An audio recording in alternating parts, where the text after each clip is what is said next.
15 months baby.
Oh, 15 months. Look at you go. Here is my 14 months, which is better than Senior Wilkinson Visforlov.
Thing and going tits up, but we've got 6 hours, that's right, 6 hours to go here, and we're only on lap 1. Not too far away from Immortal Nick, but Immortal Nick right behind Vert Wheeler here, but Vert Wheeler still got to do that mandatory pit stop. You can see there Vanessa enjoying this. She goes, "Oh, you're so brilliant and funny," and she absolutely loving that stream over there at 7 a.m.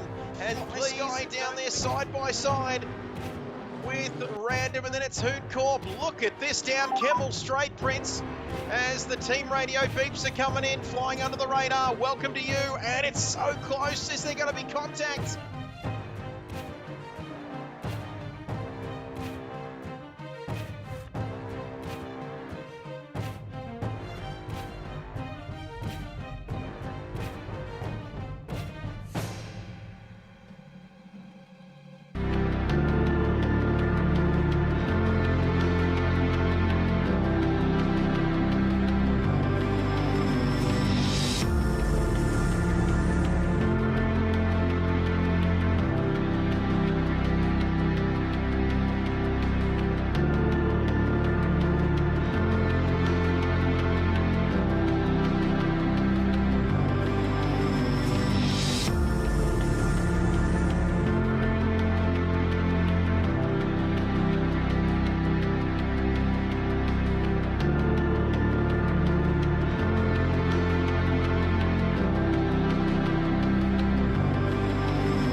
Good morning, good afternoon, or good evening, ladies and gentlemen, wherever you're watching right around the world. Well, the wait is almost over until the Bathurst 8-hour race taking place, qualifying on March the 1st, the big one on March the 2nd. And here tonight we are continuing the build-up to the big race next weekend with a 30-minute practice session. That's done and dusted. Now we're into the 35-minute split qualifying session. The first 15 minutes is for GT4s only. When the clock hits 15, Cinderella's going to go home and the GT4s have to be put away. And then it's time for the GT3s out on the track. And do not go anywhere, because we've got an 80-minute race coming up at 8:05 Eastern Time. And boy, oh boy, we've had plenty we've got the hype train happening early. V is for Voodoo Live has resubscribed for 1 month at Tier 1. Oh, 15 months, baby, look at you go. Which is better than Senor Wilkinson. He also subscribed at a Tier 1. He's been having babies like no other there. 15 months he's been subscribed for. And Vert Wheeler has joined us. Pearl Harbor says, Guten Tag.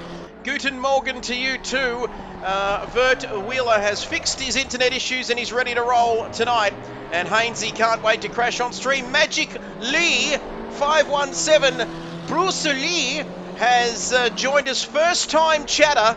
So you know what you need to do. You need to hit that follow button ASAP as we see the GT4s out on track. Scott Puss. That could be very confusing if you've got to say it quick. That is Fubbles, and Fubbles is going off there, ingesting more grass than Bob Marley in his prime. As I welcome to the commentary box my co-commentator, a man who can unscramble scrambled eggs. I speak of none other than Chuck Norris, the Nigerian prince, joining us. Hello to you. Hello, Trev. Hello, everybody. Hope you're all doing well and enjoying your Thursday afternoon or Thursday morning, whatever it might be for you in the world. We're back to Bathurst, though, as Trev's been talking about. We're back here, the road to the 8-hour. It's crunching down, Trev. Not very long to go as the GT4s are doing their qualifying at 13.7. Setting the pace by Distinct Andrew and the Janetta. It's pretty quick. Yes, Distinct Andrew. Speaking of quick, he is the man, of course, who dominates GT7. One of, if not the quickest man on the face of the human planet Earth. As Team Little Bear. And who could forget Running Bear, who loved Little White Dove with a love bigger than the sky, because Cactus Racing there, we've seen a few drivers experience problems, Chuck Norris, over the top of that part of the mountain so far this evening. A few drivers having issues in the GT4s here at the moment. Yeah, it looked like Team Little Bear looked like he kind of clipped the wall a little bit coming out of the grate going to McPhillamy Park.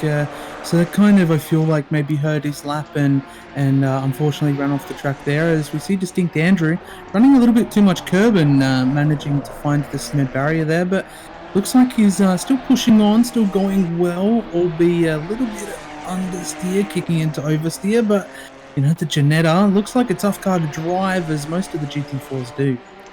Yes, very, very twitchy there, as a Magic Lee says, I am following, because I said, thanks, Magic Lee, Prince, and then said, now follow me and give me money. It's more of a Nigerian thing to say that, but I said I am following. He has been following for a few weeks. Wow. Pat yourself on the back, because he's been part of the family for a long, long time. Who's the 666? That's what we want to know. That's what Hainsey wants to know. Oh, and Distinct Andrew is sliding down the wall. On a scale of 1 to Senna, he has gone full beans into that wall, and that is going to be a basal skull fracture at the very least, Chuck Norris. Yeah, we might have to, you know, considering Distinct Andrew is, you know, looking to center himself coming into Forest Elbow, we might have to put a mural there, Trev, kind of have it up, you know, for the 8-hour, and we can just graphically Photoshop it in there, you know. Well, it'll be fine. He went into Forest Elbow and then came out Forrest Gump, because he's going to be in a terrible, terrible condition. It's not one of my best, but still, he's going to be in a bad, bad way, that's for sure. But Naked Blade. Fantastic! Yes! Fantastic! It's the 4, never mind, says Hainsey. as Zodzi. Don't you love the fact that he's followed the channel? And Chuck Norris, they are coming from everywhere. Let's just see the follower count here as Naked Blade, currently 0.2 of a second off provisional pole position. Oh, that gap has been halved to 1/10 of a second as the counter is going off here at the moment. We are up to 3:08 here this evening on the channel. Great to have everybody's company here tonight. Now, if you're just joining us, hurrah and welcome, because when it's 15 minutes remaining in the session, Prince, the GT4s will be put away, and then we're going to see the big boys and their big toys going through Forest Elbow in the GT3s, and that is going to be fantastic. The Alpines, they're very cute little cars, aren't they, Chuck? But never really easy to drive here, these ones. Yeah, the little Matchbox cars, you know, they're not quite the easiest to drive and navigate around here, but you know, if you got the right setup, if you got your lines right and you practice quite a bit, you know, you'll definitely get that lap in. But you know, with only 5 GT4s out on the field here tonight, you know, there's a lot to play for. So you know, making it into that podium step is, you know, what, say 60%, 65% chance to make it on the podium step here. But yeah, the GT4 guys, not too long to go. They'll be finishing off their final lap here, I'd assume, and they'll be parking it in the pit lane, and then our GT3 drivers will be making it out, Trev. I'm looking forward to that. Yes, we are kicking off a little bit early this evening, and we talked about percentages. Oh, bang! Someone else has gone full Forrest Gump there, and this time it's Naked Blade, but there's a 65% chance that Naked Blade is done in this qualifying session. There's a 100% chance, Chuck, if you follow this stream, you are going to live a life of eternal happiness, according to the Nigerian Prince, because if you do follow the channel, if you're out there watching, please make an account for your relatives, past and present and emerging, because they will love every second of it. I'm not suggesting that you need to be living to actually follow the channel, but you know what I'm trying to say, Chuck. As we see Fubbles now in the KTM. I used to have a little KTM 250 bike when I was going for my learner's permit a long time ago, but it's good to see that is Fubbles, we believe, Chuck Norris, and good to see Fubbles back here on the controller tonight. Yeah, if I was giving it a good crack, you know, the controller's quite difficult on a game that's more, say, classed as a simulator than an arcade racing game. You know, it definitely provides a lot of challenges, but, you know, we've seen people like Jimbo race on a controller and do quite well, so, you know, it might take Fubbles a little bit of time, but they'll get there, as we're seeing the GT3s, Trev, lining up, getting ready to be released from pit lane in about 30 seconds or so. Yes, that means that they're getting ready to come out onto the circuit. And in these weather conditions as well, you don't want to get sweaty palms, because that can could lead to all sorts of mischief, especially up on top of the mountain. But we're seeing a bit of a traffic jam here, Chuck Norris, as Zodzi, who just followed the channel. That's a pretty good effort, isn't it, to follow this channel, Chuck, and then be out in the pit lane, waiting there alongside those strangely alien-like green marshals in the pit lane here. Yeah, the green marshals are just waiting for that all clear to release them, as our first drivers are making their way out for GT3 qualifying. So that 15 minutes, Trev, it's crunching down now, 15 minutes on that clock until qualifying is done and dusted. And we've got that 80-minute race coming up, but 15 minutes of qualifying, GT3s, let's see what these guys can do. Well, they'll be crunching down, don't you worry about that. Less than 15 minutes to go here, ladies and gentlemen. Great to have your company right around the known world. And whether it's a flat earth or whether it's round, we are more than happy to have you with us here, ladies and gentlemen. 15 people watching us. Boy, this is just the lead up to the Bathurst 8 hours, of course. And we talked about crunching down. They will be crunching down. In fact, Chuck, a bit of a theme going on there. Just like me, waking up after twisting my back or something during the night and crunching down on those Panadol and those painkillers. But boy, they've all come out together here.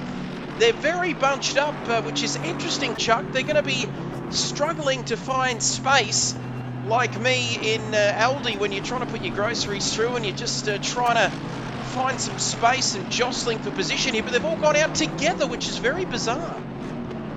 Yeah, it's an interesting concept that, you know, it's a big lap, it's a big track as well, very long, and, you know, there's plenty of space to kind of throw yourself into, but yeah, like you say, Trev, it's interesting that they're all deciding to almost opt to be within draft range when there's still like a whole nother half a circuit at least minimum that they could be occupying for their laps, have clean laps, and, you know, get a time that they'll be happy with, but yeah, they're all opting to be jumbled up.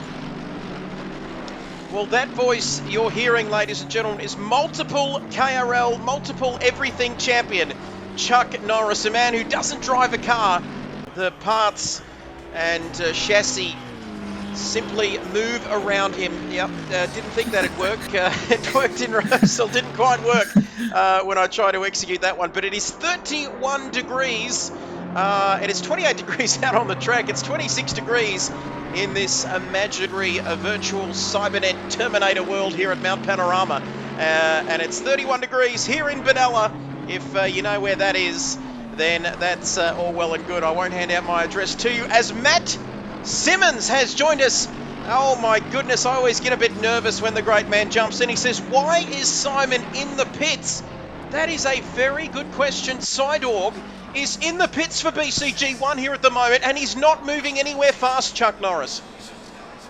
Yeah, he's definitely not going anywhere fast, so I don't know whether that car needs to get pulled into the garage. Maybe they need to kind of, you know, virtually work on some stuff before they get out and do qualifying or not. But yeah, it's interesting to not see Simon out onto the track with just under 12 minutes left on the clock. You know, it's just over a 2-minute lap here, so, you know, that time can only give you a few laps at best.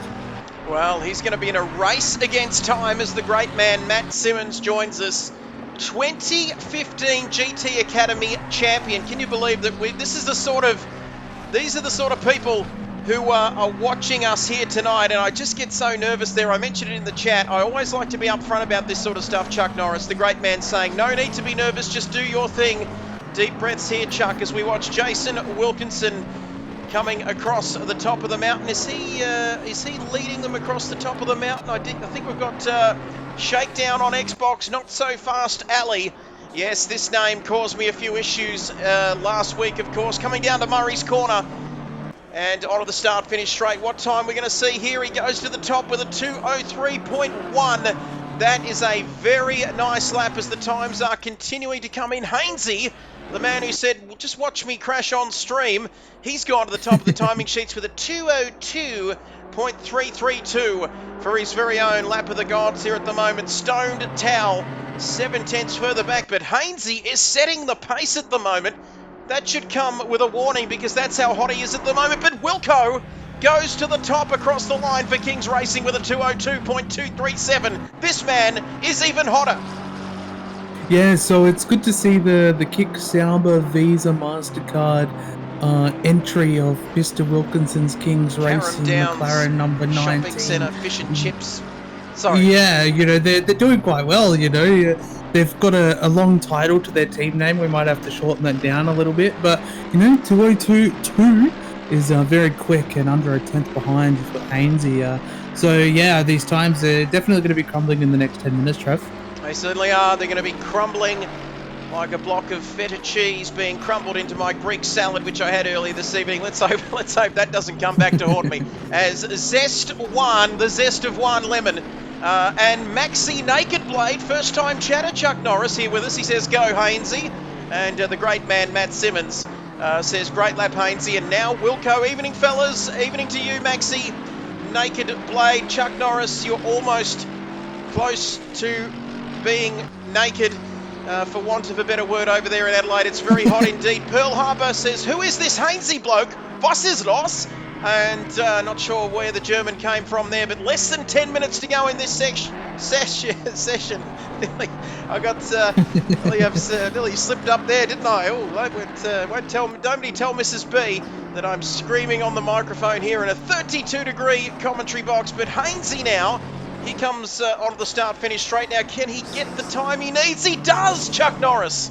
A 2:02.162. And boy, he set the gauntlet now back to Jason Wilkinson. This man on your screen, can he go one better this time around, Chuck? Yeah, Wilco looked like he had a brief little bit of a moment with a bit of oversteer on the exit of the chase there, but he's coming into Murray's corner, looking all good at the moment. He only needs a fraction of a tenth there, so let's see if he can throw himself up onto the timing boards. Looks like he doesn't improve, Trev, but Hainsey back out into onto the circuit again as well. Pit lane looking very busy on this exit here.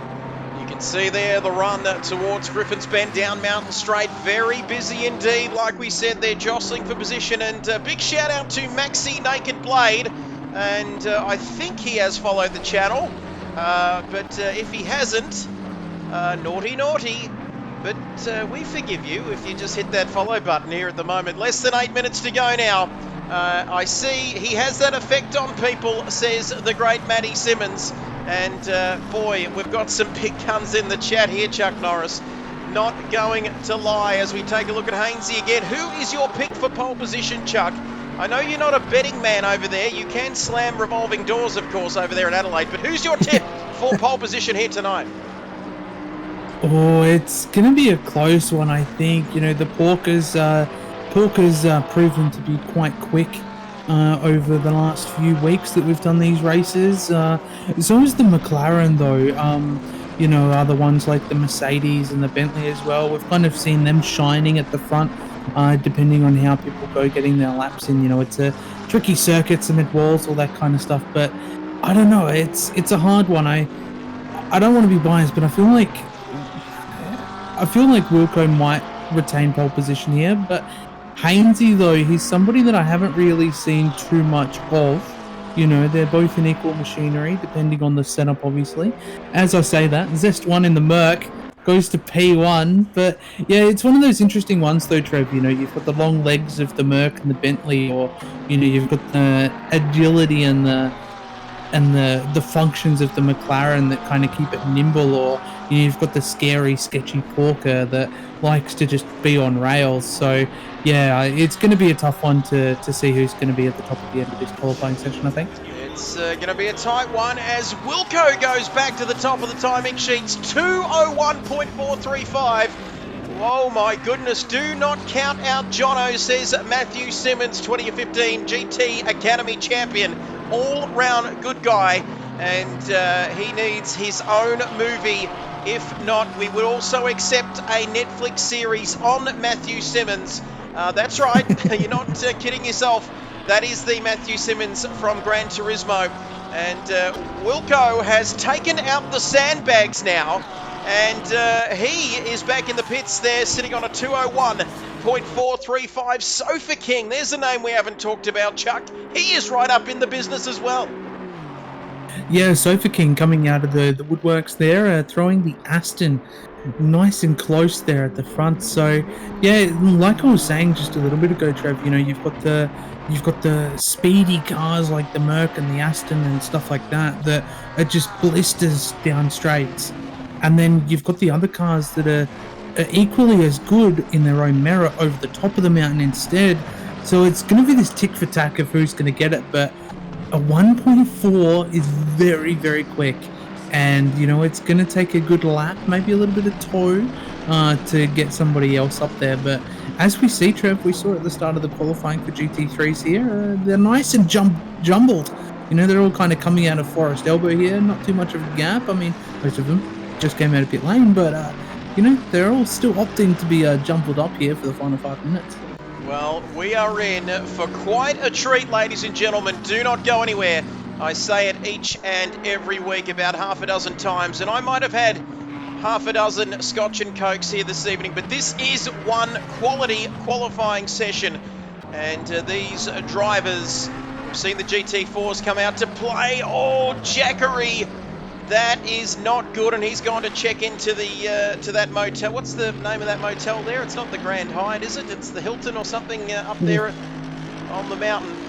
But that marshal aggressively waving that yellow flag in front of him there. He'll have no trouble seeing that Jackery. And the other marshal, what are they paying him for? He's just standing there, not even looking at the track. And now Jackery is away once again. And he has, that's what happens, Chuck, when you try the ridges. That's it. That's where I'll be staying too later this year down in Melbourne. As is there anything Matt Simmons doesn't know? As we see these drivers strangling every little bit of every ounce of performance out of their cars as Hainsey hits the wall, and you can see they're strangling every ounce of speed out of these cars, Chuck. And you being a man who can strangle people with a cordless phone, you know a thing or two about this track and trying to get the best out of it in a single qualifying lap, which is not always easy. Yeah, exactly. You know, they're trying to strangle as much as they can out of the car. You know, a little. I don't know if I can say this, but a little bit similar to the way Homer would strangle Bart. You know, except these guys are just trying to strangle the life out of the car, and Homer was trying to strangle the life out of his son. But you know, it's one of those tough ones. You know, the cement walls, the tricky lap. You know, making sure that you literally just need to nail everything over the top of the mountain. You know, that's the trickiest spot. You can lose quite a lot of time. You can put a stake in your boots for the best word. If you make a mistake over the top, and you know that snake can stay in your boots for a few laps after. You know, it's just the nature of the track. But you know, those drivers that can manage to tame the mountain and you know, not only get a solid lap in qualifying, but you know, win a race here. You know, those are the ones that kind of stand to test the time. Well, there may be, just like Woody from Toy Story, there was a snake in his boot, and we all know what happened there. People might tune into this, Chuck, and think I'm silly as a cut snake as we see Hainsey come across the top of the mountain. This may be these drivers, some of these guys, their final run. I'm sticking to the chair.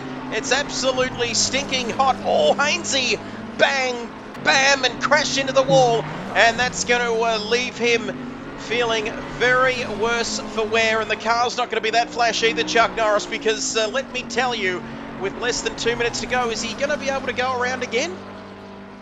I think he made it far enough around. I think he was just about coming into T23 when the final kind of 2 minute clock went down. So Wilco looks like he'll get one more lap.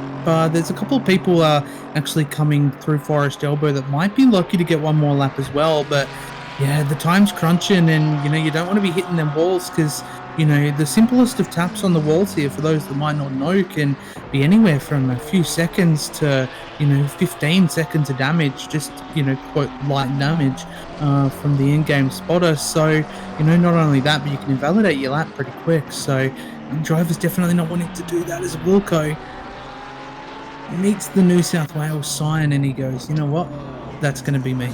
That's going to be the end of his session. What about Sofa King? He's roughly 0.3 of a second behind him. Wilco's disappeared, of course, back into the pit lane. And you can see now Sofa King is coming down the mountain. Here he comes. And you can see now he's just got a couple of other corners to negotiate there. How about English, kit buyers? That'd be a good start. And a lot of people learning a second language and whatnot, Chuck, when I struggle with the first one. Tyres weren't ready, says Jason Wilkinson. That's all well and good. And anything you do say may be given in evidence. But down Conrod Straight comes Sofa King for LSR Racing. And this man has a handle on life, that's for sure. And you can see, not sure what I was going with there, but 3, 2, 1, 0 through the chase. And just Murray's corner left to negotiate. Do you have a spider feeling senses that he's going to go quicker on this lap? Oh, I don't know if my spidey senses are tingling too much, Trev, but, you know, 0.3, you never know. He might get it, but a 104 is still a quick time. Very quick indeed. As Hainsey, where is Hainsey? And the cameraman just taking his sweet time. Oh, and Vert Wheeler's gone off. And he's gone backwards there, approaching Forest Elbow. And I think that might be it, Chuck Norris, for qualifying here. Wilco has released the sandbags, and he's taken pole position. Yeah, so Wilco taking all the gold out of his boot. And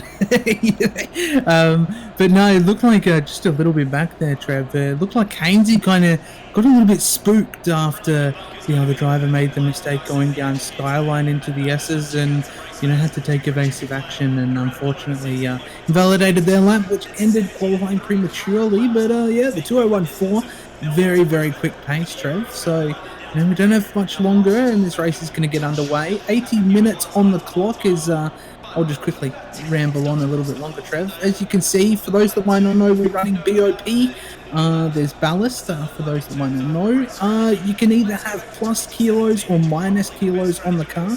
Most of this BOP has actually been worked up through Low Fuel Motorsports, which they're very reputable for their BOP in terms of balancing all the cars out to almost equal performance. They do pretty good. But yeah, it's definitely helping the manufacturer sides of things. I feel like in not only endurance races, but sprint races with BOP, I think you could agree, Trev, that it definitely spreads the field out and allows people to go, right, if I want to run the Jag, I can run the Jag because I know with the BOP, it's almost going to be equally competitive. So, it allows people to have that element of freedom, you might say, to pick what they want to drive. Well, we have a countdown timer. We've got a full formation lap here too, Chuck Norris, before we get underway. 80-minute race. You can see in the top right-hand corner of your screen, 19 people watching. And I didn't know what old mate was crashing into there, says Hainsey. Matt Simmons, that's right, the Matt Simmons, great lap, Wilco. And Wilco saying, only got pole because you're not on track, Matt Simmons. And that's funny, he's some sort of goat emoji there. And Sidorg, what happened to him? Still didn't get a lap in at the end there. And you need a lot of balls to play golf. But it's not a sprint, it's a marathon. And that's what we're going to see Sidorg come through the field. And potentially still he's in play here in this race. Yeah, 100%. So, although Sidorg didn't I do believe he will start behind the GT4s. It's not like iRacing where they kind of, move no matter what class you're in, you'll still start at the back of your class. Where ACC, they'll just throw you to wherever, if GT4s out-qualify a GT3, then bad luck as Cobb McCall comes in with the Tier 1 sub-trip for 9 months. 9 months, that's right. He's on his way to the maternity ward. He is about to give birth. That's let us know, Cobb, on the corn, Cobb, whether it's going to be. I'm not the father, but let us know whether it's a boy or a girl, Cobb. And Spawn Racing as the lights are coming on here. Chuck Norris, boy, Termite walks into a bar and asks whether the bar's tender here. But geez, I messed that one. I messed that one up, and then I've laughed like Wheezy. But we have a couple of seconds left before the start of this race. Spawn saying good luck, everybody. And Sidorg is hiding down the back of the field there. We'll have a quick look at him. No, we won't. Yes, we will. We'll have a quick look at him, of course, well down the back of the field. He'll be in unfamiliar territory there, Chuck Norris, as we see the drivers pull away on their formation lap here. And we're going to go to a short message from our sponsors, Chuck Norris, which, of course, we don't have any. But we're going to go for a short break, ladies and gentlemen. We'll be back with the big 80-minute race here, all in readiness for the lead up to the Bathurst 8 hours next weekend. We've got 80 minutes to drive before then. We'll be back in just a few moments. Stay with us.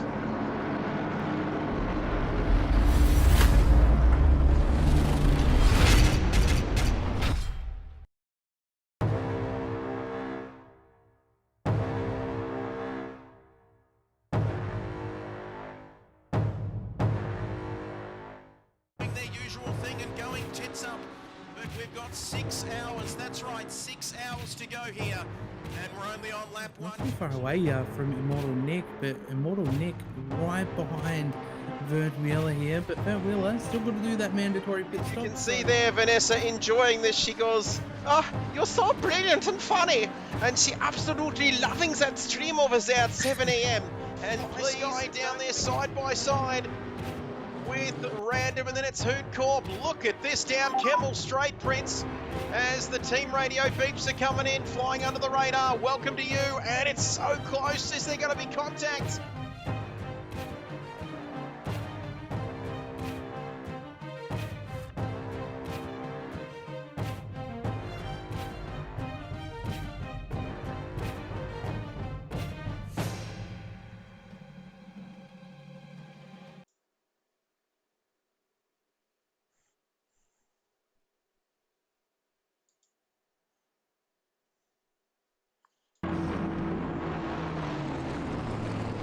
Welcome back, ladies and gentlemen. Oh, And here we are then on the formation lap. 6.2 kilometres, 1.9 of those Conrod Straight alone, 23 corners here. And we are about to get underway, ladies and gentlemen, for an 80-minute race, full formation lap, as we are witnessing before our very eyes. No safety car, that's right, no safety car, Chuck Norris, and stint timers will be on, 2 mandatory pit stops which can be taken whenever. And of course the race will be streamed, Chuck, because we're streaming it here at the moment. And someone spun off! Not so fast has spun off, and he's gone full Forrest Gump there, Chuck, on the formation lap.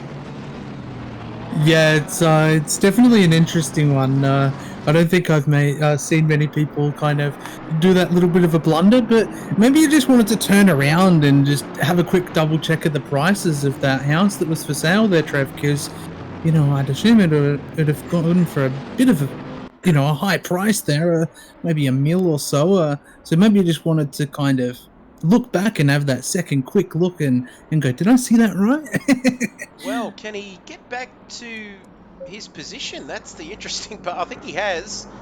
I might be showing my age a bit, but I saw David Coulthard go off on the formation lap many years ago from pole position. I think it was Monza, but that was a year where he just liked to hit things in the pit lane and that sort of stuff. But we're almost ready to go here, ladies and gentlemen.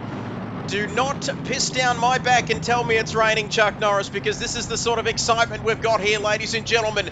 21 degrees, but who gives a rat's ass about that, because we've got 20 cars, 20 drivers, more than 20 drivers, 20 cars about to start this 80-minute race here, ladies and gentlemen. Big shout out to Corn on the Cob, and he'll be salting and buttering up his cob at the moment because he's on a 9-month streak.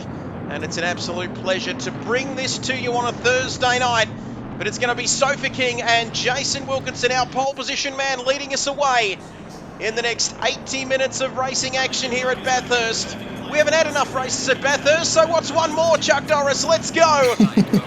Go, go, go, go, go, go! And Jason Wilkinson, our pole position man, leads into turn 1 here. And let's see whether everybody can get away cleanly. A bit of mischief going on at the back. No, I think they're all through, down to Exorcist right at the back, along with John O'Stan, as the run. Zoom, zoom, zoom, zoom, zoom, zoom. You know what they sound like on the first lap, but Stone Tail having a crack there, and Sofa King going inside and outside under my skin. Couldn't quite get the job done there, but they are line astern here, climbing the mountain through the cutting. Quarry, Reed, McPhillamy, you name it, these corners are all absolute historical corner names, historical circuit, this one here at Mount Panorama. And Wilco, he's he's got a snake in his boot here at the moment, Chuck Norris, and he leads, and he's building that lead now, because Not So Fast Ali is right behind Sofa King here on the opening lap. I think everybody is away reasonably quickly. I don't think any of the GT4 boys got into any sorts of mischief here on the opening lap so far. Yeah, so it looks like these practice races have actually been doing quite well. We've been doing quite a lot of them over the last few weeks in the lead up to this 8-hour next weekend. But, Trev, I've got to admit, these drivers, they're starting to kind of get back into that rhythm again and understand that you're not going to win the race in T1. You've got to kind of be patient. It's a long game, even though this is a 1 hour 20 race.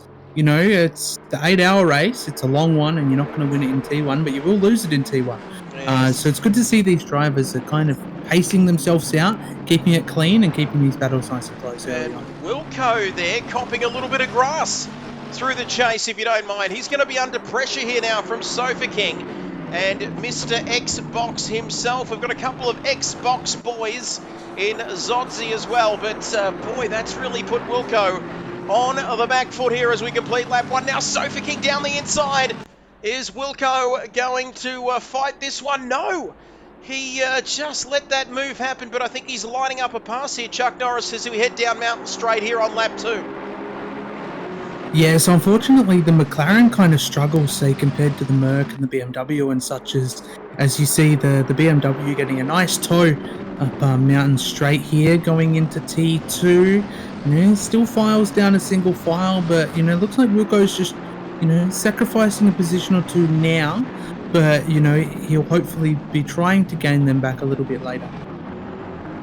Well, it's like that joke about two cannibals eating a clown, and the other one turns to the other one and said, "Does something taste funny to you?" Well, there's nothing funny about this. It's terrible. These jokes aren't working tonight. But 1 hour and 17 minutes. A little bit I need to go, but who writes this stuff, Chuck? It's not happening. But Sofa King is leading this race now, and Wilco down to third. And you can see there, he's in the dirty air now, Chuck. That's not going to help his cause here at the moment. But 19 people watching this on a Thursday night. Better turnout this week, of course, Chuck, because all the boys are not at the 12 Hours of Bathurst IRL, which was last week, of course. But down Conrod straight now, Sofa King in a battle like no other with Not So Fast Ali, and he's an aggressive peddler, this one. Loves a good move. He's going to be brave here, Chuck. Oh my goodness, that is so close. You've got to both work together there, Chuck, if you're going to get a move done on this occasion. Wilco on the grass once again. He's ingesting nothing but grass here at the moment. It's like Woodstock for him.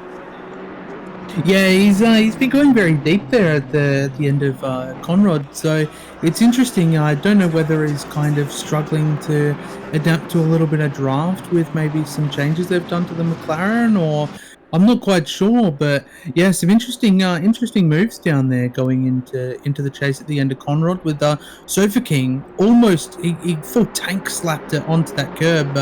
But like you said, Trev, you've definitely got to work together to get through there very cleanly. It can be done, but you've kind of got to not almost force the other person, or the person on the inside onto the curb, and you've not got to force the person on the outside onto the grass as you're going through, coming to the end of Conrod there. But they look like they got it done, and the BMW currently the 24 with the purple lap of the race as well, Trev. Well, he is absolutely flying, like you said, Chuck Norris. And Sofa King slotting into second, Hainsey in third. Wilco has not had a great start to this one. Zest in fourth. Wilco now in fifth, under pressure from Stone Harbour here at the moment. Coming across the top of the mountain now. Lap 3 of this race, 2 laps completed. And Stone Towel for Project 1 in 7th, BCG. Ranger Oz, see him a bit on GT7. He's in 8th position. 9th is Medal Steel. Vert Vierler, the German, in 10th for Ignition Blitz. Then it's Lost Boys. F1 Sniper outside the top 10 at the moment. Then Sideways Polka. We'll keep going through the order here. Jono Stan and Naked Blade is down there. We're talking GT4s now, aren't we? And they're having a good little battle here as well, because Distinct Andrew now appears to be in front of Naked Blade here at the moment, Chuck. That's an interesting one to keep an eye on. Yeah, so a little bit of a change over the course of this lap in between the timing standings being updated. But, the last time they were updated, there was that 6.5 tenths between them, and now it almost looks like there's about that same gap, but with Andrew in front this time around. So, Andrew pedaling pretty good in the Janetta. It seems to go pretty good around here. Yes, it reminds me of the two monkeys who were getting into a bath, Chuck. The first one jumped in and said, and the other one replied, "We'll put some cold in then." But there we go. So 1 minute 30. Oh, Distinct Andrew, sideways action. That's not sideways polka. That's some sideways action. But boy, this man for Hooncorp Racing, he's a handy man to have in your squad, because he's just quick in anything, isn't he? Chuck, he's been dominating the Race on Oz stuff for GT7 Division 1, which you'll see here on Sunday nights, of course, from 8 p.m. Eastern. But he is leading all comers in the GT4 Naked Blue. Jimbo Jones in third. We always love Jimbo. Love a good livery from Jimbo, of course. And then Scott Puss, how do you say that one, Chuck? That is Fubbles there, we believe. And boy, you've just got to really feel for Fubbles here at the moment with his dual shock, because he's got Exorcist right behind him up his ginger. Yeah, he's definitely got a bit of a tough time here with Exorcist kind of clawing down and bearing on him in the mirror. But, you know, he is doing pretty good on a controller. I never personally raced a simulator like ACC with a controller before, but I could only imagine how difficult it would be. You know, I've been racing with a wheel for X amount of years now. I raced with a controller for more years before that, and you know, I can't say I want to go back to the days of a controller once you've gotten a wheel and pedals, but you know, I do miss those days. You know, it was challenging. It was always a good time, always good fun. But yeah, no, he's doing quite well in the GT4 there.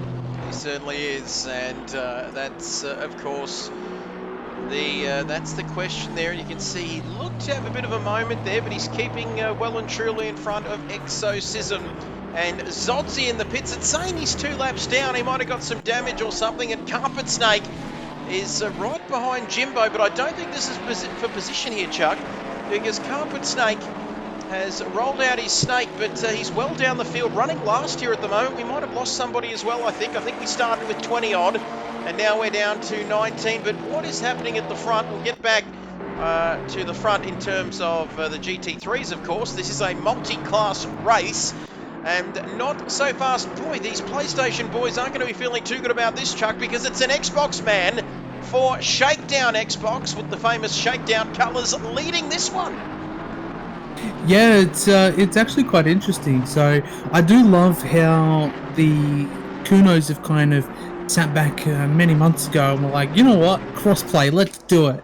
You know, it'd be great if they did that with our PC as well and allowed us to race with console guys. But you know, I think a game version is very, very different between console and PC. But you know, the PlayStation guys, you know, likewise being able to go up against the Xbox guys and vice versa. It's going to be a good one, you know. I've got a feeling there's going to be some rivalries forming between, you know, the different consoles and stuff like that over the few months of the year that we've got coming up for endurance races. But no, it's a good competitive action, I think. You know, I don't know, you can have that rivalry in a way of sitting back and going, Xbox is faster or PlayStation is slower, you know what I mean? Like, you can have a battle about it. You certainly can. It gets very competitive. And, well, the universe is not expanding. We know that. It got on the wrong side of you, Chuck Norris, and it's been running ever since. But this man in the Xbox is leading this race here at the moment. It's down to 1.8 seconds. But still, that is a lot in terms of these cars, let me tell you. But one mistake, and it could all change very, very quickly. Hainsey is in third. Oh, got him. Yes, voice broke. Happens all the time now as we tick under the 1 hour 10 mark. Already on lap 5, Stone Tower for Project 1 there, getting a little bit jiggy with it on the inside of turn 1 at Hell Corner there. Is he, where is he in the, I think he's down the field, is he? Stone Tower, yes, he is well down the field. I'm not sure what happened there, he's just getting out of the way. We've got some other battles. Pearl Harbor now. Stone Harbor is in the pits. So whether this is strategy, Chuck, I'm not too sure, but he is in the pits. F1 Sniper right behind Vert Vila, and there is Sideways Polka as well. So there's some interesting stuff happening right throughout the field at the moment. The GT4 class is being led by this man, Distinct Andrew, and Jimbo and Naked Blade now. Well, you might say that Naked Blade is living by the sword at the moment, and let's hope he's not going to die by the sword either, Chuck, because this is a very intense battle. Yeah, this is a good battle kicking on here. You know, I can't remember, Trev, you might know a little bit more than me, but I think Jimbo is actually back on a wheel now. And, you know, you almost notice a considerable difference in the way that he drives and the way that he navigates the track. Either that, Trev, he might still be on a controller and has just been improving greatly since I've been watching him. So 1 hour and 8 minutes to go. I know you said that I might know more than you, but nobody knows more than Chuck Norris, so that is impossible. Chuck, of course, the Nigerian prince alongside me here this evening. Jimbo and Naked Blade, you'd reckon, I don't want to say it just yet, but you'd reckon Distinct Andrew in that GT4 is, I wouldn't say he's home just yet. There's a long, long way to go, more than an hour to go here, Chuck. So we'll keep an eye on that one. Jimbo and Naked Blade having a battle of their own. The Exorcist is exercising some demons there in that cute little Mercedes GT4 car. Then it's Fubbles there in P whatever he is in his class. But Stone Tower well down the back. Zodzi now still running, albeit 3 laps down, and Carpet Snake running as well with some damage on the front of that car. But we've got Hainsey. Where is Jason Wilkinson? He is still circulating there, but boy, he just seems to be dropping out of, I wouldn't say he's dropping out of contention, but for a man that started on pole position, he is struggling there in that McLaren, I should say. But well, we can't say that too much because Hainsey's going well in the same car. So maybe just not having a night out here this evening here. But track temperature 22 degrees, air temperature 22, and the track conditions are fast here at Mount Panorama, where you can legends are made. And what I don't think I went with that joke. No, I did go with that joke last week, Chuck Norris, about the difference between Wuhan in China and Bathurst, and the difference was what happens in Bathurst stays in Bathurst. But you can see it there, Wilco now continuing on. He's got a little bit of a gap there over Ranger Oz. So we've seen it a few times here where we're seeing battles right throughout the field. A bit of a gap there between the front half a dozen guys. Where is Simon? I think we've lost Simon. We've lost Simon Bishop. He started well and truly at the back of the field, and now I can't see him. He's gone. Simon McCann, he is missing, Chuck. Please send out a search party because I'm not seeing him here. Yeah, I'm not seeing the 96 Porker either at the moment. I think Jono was at the helm of the car for the opening few laps, so maybe something happened during qualifying. They were trying to sort it out, and then, you know, maybe it just kind of went a little bit more backwards over the opening portion of this race, and unfortunately they've just had to pull the pin. So yeah, it looks like it was that 96 Porker that we lost a little while ago, Trev. Well, very unfortunate. Let us know if you are. He's not even watching the stream, so now I'm considerably worried about his welfare. My goodness me, it's very warm here where I'm speaking to you from. But 18 people out there, Chuck, like we always say, if you want to follow, it is not optional. Please do so if you haven't already, because Chuck Norris will come to your house. And that's how bad stuff happens, believe it or not, but not so fast. And he is in the lead of this race, just 2 seconds of the gap back to Sofa King. Big shout out to Cobb McCool, who resubscribed for 1 month in Tier 1. And Voodoo, the Nigerian prince, also subscribed. He says, oh, 15 months, look at you go. Here is my 14 months, which is better than Senor Wilkinson. And Wilco also subscribed, 15 months, baby. And the hype train started. But then we saw Zodzi follow. That was absolutely amazing. And so did Naked Blade as well. 5 hours ago, he subscribed for 6 months at Tier 1. Oh, Hainsey, this is getting tighter than a disabled car park at the moment, because those there is nothing between these two at the moment here, Chuck, down Conrod Straight. Yeah, it's definitely getting tighter than a nun here as Hainsey looking to try and get a move on Sofa King, but Sofa's doing everything that he can to try and break that draft so that they can keep catching the guys in front. But, you know, unfortunately Hainsey's like, nah, buddy, I want to try and go for this move here. Don't care if we're just stepping onto the podium here, but, you know, we're going to go for it. We're going to battle. You know, there's still an hour on the clock, so, you know, this battle is going to develop. It's going to be good. Hopefully it doesn't end in tears, but it's going to be good, I think. We'll keep an eye on it. Keep an eye on this one. Zest into the pit lane now for FTSC. Oh, I can't suffer it, Succotash. FTSC1, that's a mouthful. And he'll be zesting his own lemon here at the moment because he's coming into the pits. And you can see there, the marshals there. Strange, aren't they? But anyway, that sort of stuff keeps you up at night. They look very confused. Like they look confused, don't they? And they're touching their ears, which I suppose is maybe a lot better than some other parts of their body. But we see Zest 1 come in, Ranger Oz continuing on. And the field is starting to bunch here, Chuck. We've got some battles continuing on. F1 Sniper under pressure here. Vert Wheeler under pressure from F1 Sniper. Now, this is interesting. We can see Zest 1 dropping down the field, and it's important to not get too frustrated here when you start climbing this famous mountain, Chuck, because you can find a way past, and before you know it, you can put a foot wrong, and you can end up, can't you, facing the wrong way if you're too aggressive here trying to make a move. Oh, we see Sniper getting picked off himself there, almost running into the wall on that occasion, Chuck. You've got to have patience at a circuit like this. Yeah, you've definitely got to have a lot of patience, as you've mentioned, as a lot of the drivers in front of these guys are learning the same thing with some GT4 traffic that they were navigating over the top of the mountain. You know, I always say it's safer for GT4s to just allow you to go past, you know, either up or down the mountain, over the top of the mountain, even blue flag GT3s and stuff like that. You're better off just being patient, biding your time, and waiting until you go down. But looks like a couple of those guys were almost like forcing their way through and weaving their way through the GT4s over the top. But looks like they all get away with it. I feel like GT3s on this lap, though, if they encountered GT4s, you might be better to get a pit stop out of the way and have a bit of clear running, because you would have lost quite a bit of time there. But that battle, though, Bruin, Sofa King as well, the battle up there is still kicking on. But we're with Jimbo and Naked Blade at the moment. This battle's been kicking on for a few laps, Trev. This is good. Oh, it's getting very business. We're getting to the business end of this battle, ladies and gentlemen. 22 people. Oh, Jimbo! Bang! Crashed into the wall. And he's well and truly into the fence. And Naked Flame has, they've made contact with one another.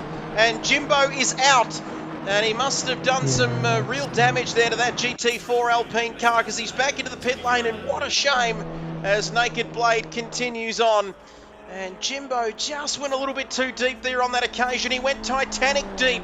And that's what can happen there, as Team Little Bear, who is a VIP, VIP, has just said he just missed some champagne. Blue flag work by EXO there, LOL. And it looks like Naked Flame is pressing on. But he looks like a golfer who's lost his ball into the rough, because he is struggling here at the moment off the fairway.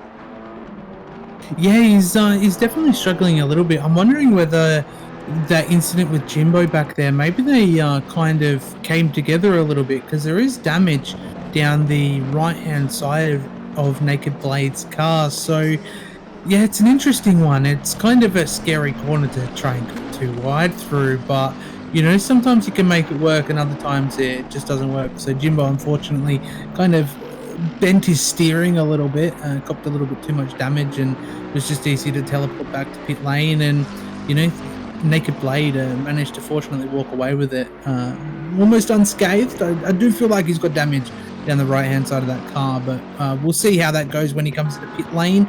F1 Sniper, though, he's got the pace to keep up with Vert Wheeler here, but it just doesn't seem like he's got the legs on the straights kind of where you need it to get past this Bentley. No, that's for sure. And another man that we take a look now, he's coming through the chase. Oh, he doesn't look to have the legs, does he? And he's off the circuit there indeed. Bubbles has gone onto the grass there at the chase, and just getting it back onto the circuit there. But unfortunately, that's not going to be great for his race here this evening. He is chugging along on his controller there, but EXO disconnected there on that occasion, and disconnected, I should say. So that is interesting. We've lost EXO. We're down to 18 drivers here at the moment, ladies and gentlemen. If you're still watching us, Hainsey into the lead. What has happened to not so fast Ali? He's must have run into some trouble or something, because Hainsey's retaken the lead, Chuck Norris. Yeah, I'm wondering whether a part of it might have, there might have been some blue flag action maybe over the top of the mountain that Not So Fast was a little bit too scared maybe to traverse through, where Hainsey just kind of went, no, we're sending it, let's go. And, you know, kind of just went through it and built a little bit of a gap, or whether the 24 BMW actually had quite a big mistake. But it doesn't look like there's any damage on that car, Trev, not that I can see.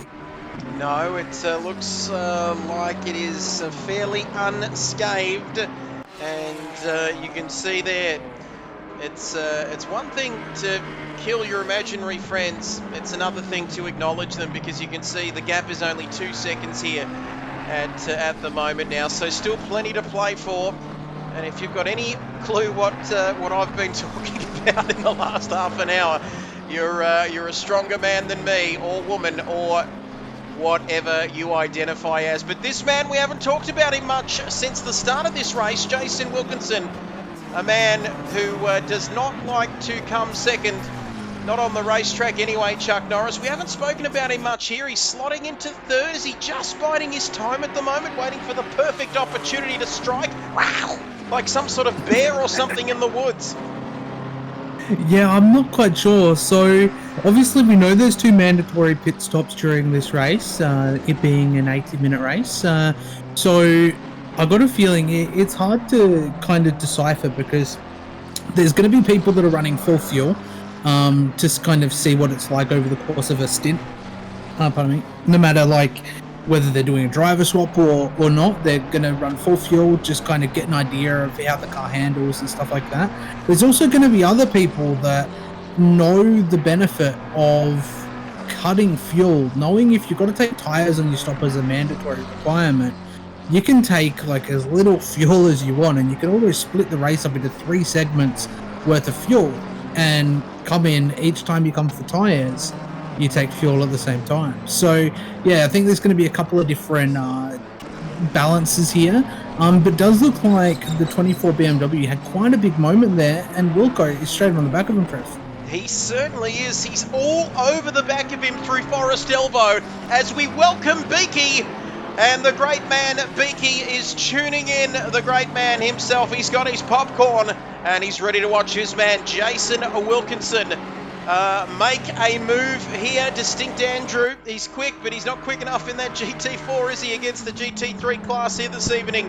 And Chuck Norris alongside me in the commentary box, a man who sleeps with a pillow under his gun, is calling all the action. And was that a bit of debris? Was that a bit of debris? And like that French cheese factory that blew up, Chuck Norris, in France, all that was left was debris. Yeah, the polystyrene boards there in the braking zone are kind of getting a hammering. It's kind of weird in a sense of things. I've done so many enduros here from, multiple 12 hours over the last few years, and for some reason, those braking boards are always just gone in the first hour. No matter what you do, they're just gone. And, it's kind of tricky to understand in a way, because the braking boards are quite a way into the grass there in the braking zone, but we do see there is actually a little bit of damage there on the side of the 24 BMW, Trev, as they're in pit lane doing a stop. As you can see there, the Xbox man, that rivalry continuing. Magic Bruce Lee is also down there. I think that means they're Xbox drivers, does it not, Chuck? I'm not really sure, but you can see there the symbol as Magic Lee there. Team Little Bear getting out of the way. And that is, I'm referring to Running Bear, of course, who loved Little White Dove with a love bigger than the sky. Don't get me started, Chuck Norris, because you know why they built the Great Wall of China? It was to keep you out, let's be honest. But 54 minutes remaining, and look at the polystyrene styrofoam that is all over this circuit, and it's magically disappeared as a Magically drove down oh my goodness, someone's knocking off the boards, and it's Carpet Snake who is knocking off those boards one after the other mercilessly. And that is not great if you're looking for a braking marker down that way. But a Magic Ali is down there in 17th. Beaky, how are you, mate? He says, yeah, the great man Beaky is in the chat, Nigerian Prince. Yeah, that's what we love to see. Beaky, hope you're doing well. It's been a little while since we've spoken to you, but hope you're doing well out there. Hopefully you're having a great Thursday night and you're sitting back, maybe having a frothy or two, had a good feed, and are enjoying the stream for the next hour. Well, there we have it. You can see Magically down there. We might get back to some action here, Chuck. Let's. These races have a bit of a tendency to go a bit bland in the middle part of the races. Stone Harbour says, I just had the big crash at the SS. car spun. I couldn't do anything. I'm not sure why. It's a bit of Valentino Rossi there, but Haynes, he was up at Bathurst, wasn't he, of course, in the 12-hour race. Did you see the line to get an autograph from the great man? Did you see the line, Chuck, how long it was to get an autograph? But no surprises there. Absolute legend, Valentino Rossi. We've all grown up with him. He must be in his 40s by now, but a true legend of motorsport. Yeah, definitely is. You know, he's tackled everything from the 2 wheels, and you know, now he's tackling everything on the 4 wheels as well. It's good to see him kind of branching out, and you know, likewise, it's good to see, you know, drivers branching out and doing something that they wouldn't normally do. You know, like we've got Scotty McLaughlin and Shane Van Gisbergen overdoing like NASCAR stuff and IndyCar, and you know, likewise, you've got other drivers kind of roaming around and getting into whatever they can do that's a little bit different to what they normally do year in, year out. So, yeah, it's understandable that when you've got a name like Valentino coming through, that the line is going to be almost out the gate for an autograph. Certainly will be, and massive crowds there. You can see Jimmy Payload. It is a driver swap, multi-class, non-binary endurance lead-up race to the Bathurst 8 hours. Whatever you want to call it, ladies and gentlemen, it is a fun night here on a Thursday night. And if you're out there watching this, we can see you lurking in the chat. And if you are watching here, ladies and gentlemen, consider following it. We don't have a safety car either, which we've realised here as well. Stint timers will be on, 2 mandatory stops whenever you want to take them. And that is pretty much, other than that, there's not many other rules. And Jimmy Payload jumping into the BCG3 car now is right up behind Kilroy. So this is going to be a battle royale to keep an eye on here, ladies and gentlemen, in the next 50-odd minutes. Still plenty to play out here in this race. Don't forget, of course, the big one on March the 2nd, I think next Thursday. And Kilroy just rubbing up against that wall. Not for good luck, Chuck, but Jimmy Payload is through, and now he's got Fubbles there in the GT4 at the worst possible time. It's going to cause a bottleneck, and it's all gone wrong here. And unfortunately, got a feel for Fubbles there, because he was left without a leg to stand on as the much quicker cars were coming behind him. Yeah, that's one of the tricky parts about not only, you know, multi-class racing, but you know, even just general blue flag traffic. Sometimes over the top, you catch them at the wrong time, and it's just about being as patient as you can and kind of understanding and setting yourself up for that. And unfortunately, Jimmy wanted to offload his payload going down Skyline, and you know, thankfully didn't manage to take anybody else with him. But yeah, just unfortunate timing for Scott to kind of be there in the GT4. Just bad place, bad time. But you know, no harm, no foul there. And now he's off the track again, and he's brought out a yellow flag there. Exo just saying that's 3 times I've got the error screen. Not happy, Jan, so not a great night for him. And if you're just joining us, hello to you, ladies and gentlemen. I said I wouldn't say ladies and gentlemen because it's one of my go-to things, but alongside me is the Nigerian Prince. You may hear me referring to him as Chuck Norris.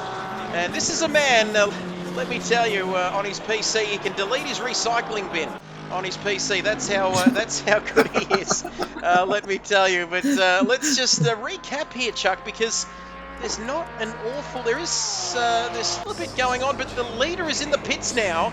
And he's got a handy lead, not unassailable at the moment. As we see Metal Steel, he will go into the race lead, but Hainsey coming into the pits. And is that squad going to be changing drivers? We don't know really we don't have a list of drivers, do we, in the race? But we can see them swapping here. It is a driver swap race. Yeah, so driver swaps are enabled, but Trev, I think if you hit timetables, you might be able to just have a list of who's next to, or who's in each car. I'm not sure if they do that on the console sides or not. Yeah, there you go. So, in for instance, the P1 team, you got Hainsey, Greeny, Sneaky, Sneeko, and Water Arrow. Current P1, PRT, you got Metal Steel and Sparky. So, yeah, you've got all the drivers listed in the car next to their car number and all that kind of good stuff. There we have it, and we'll get back to the on-track action. You can see the track map there. Just a tick under 48 minutes remaining in this one. We see Hainsey come back out on the circuit. He was in the lead. Now he is in P3. He's under pressure from Mac Miller, and his teammate has jumped in the chat. He says, took 2 laps to adjust to the fuel tank, says Jason Wilkinson. Oh, and I've just put in the chat, look at you adjust. Oh, and there we go, Salty Wilkinson there indeed. And how good is that? Let me tell you, don't have to say anything, Chuck, but anything you do say may be given in evidence. That is your Miranda. The Miranda rights. Miranda rights, there we go. And he's now. I got fastest lap too. I was about to say. Look at you go. Yeah, we still. Boy, I wonder where that plane went after Miami in F1 Co-op Season 1, Round 4 that we did last year. Because he went missing. He must have got on to a Malaysian flight because he was never seen again. Yeah, Kilroy has joined Sofa and Yickety for next week as OGT, and Spawn can't race. Sneaky outside bet for the win. That Aston is a weapon, and it's going to could be a weapon of mass destruction, Chuck, because it is a smoky for the race. Yeah, the Aston is quite rapid around here. I almost won a Bathurst 12 hour here a few years ago, actually, maybe 2 years ago. Almost won a Bathurst 12 hour around here in that car. It's actually quite nice. You know, I was so used to the nimble cars around Bathurst. You know, the McLaren or the Porker, you know, the agile cars, kind of like something a little bit on edge. But the one time I drove an Aston around Bathurst, I almost won, and that thing is an absolute weapon. Like, if you do it right in the setup, it is absolute weapon. Like, it'll almost demolish anything else. So, yeah, no, it's understandable to see that Aston kind of tearing things up. Well, I tell you what, one of my highlights of 2023 was seeing you win a race in a Santa costume at Spa. There was that the race you Bradbury'd at the end. That was absolutely fantastic. Yeah. I think they flew off the gooch, and you definitely made the most of it. Because boy, what a finish! Yeah. I'm sure we can look that stream up. But it's Aston and BMW literally ran away. The Astons and Beamers, I should say, literally ran away. How sexy is the Kingsmobile? It is a very nice looking livery with the green and mobile. There we go. Can't quite get a handle on the English language.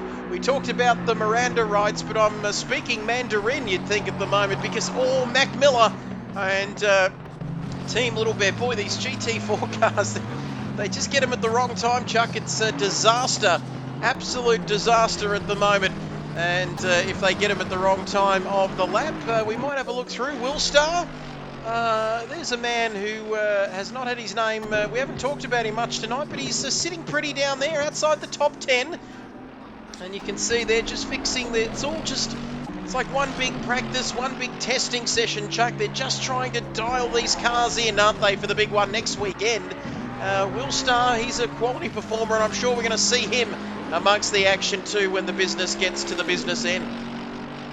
Yeah, exactly. Like, the business end is kind of creeping in a little bit. So obviously some drivers have completed all the mandatory stops. Some have still got one, some have still got two. You can see that on your standings.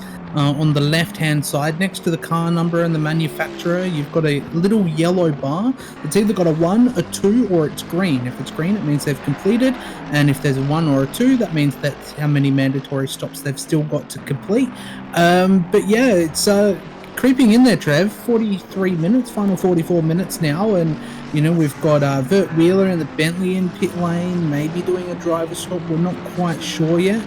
But yeah, there's still a lot of drivers with 2 stops remaining.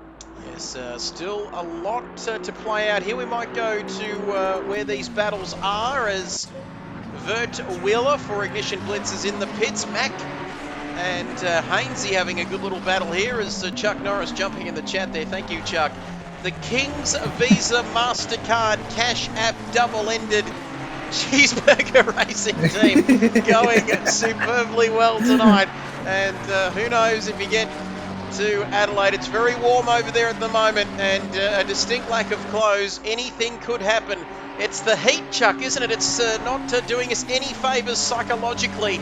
But, distinct Andrew now in the GT4 Hooncorp car. And good idea there, Chuck. He's just gone well off the racing line. And now he's back on it again, and they still haven't passed him there. Yeah, so he might have just made a bit of a brief mistake, kind of going on the entry of Skyline and kind of went, oh, I'm going to die here. So just kind of had to use that escape road a little bit. And I think I remember them, that was a bit of a moment there from Mac in the background. But I think they were talking about it during the actual 12-hour broadcast at some point in time, Trev, where they were saying, I'm so glad that they changed the runoff as you're going down Skyline to that concrete slab so that obviously you could stop, because I think, what did they say it was originally? It was like gravel, or it was something random like that, which was causing too much carnage, way more than what was intended. So that nice escape road there, I feel like definitely helps a lot of crashes and incidents kind of be recovered before it ends up too bad. Yes, it gives him a little bit of extra leeway, doesn't it? A little bit more margin for error, because you think back many years ago, back in the 50s and 60s, there wasn't a lot. There wasn't a lot there, was there, at the top of the hill, except a sudden drop as Wilco. Now there's a bungee jump in that runoff, as you can see Mac and Hainsey still. Let's just recap. Metal Steel is in the lead for PRT. Oi, PRT, and they're leading this race by 32 seconds. A mammoth lead is Okay. English.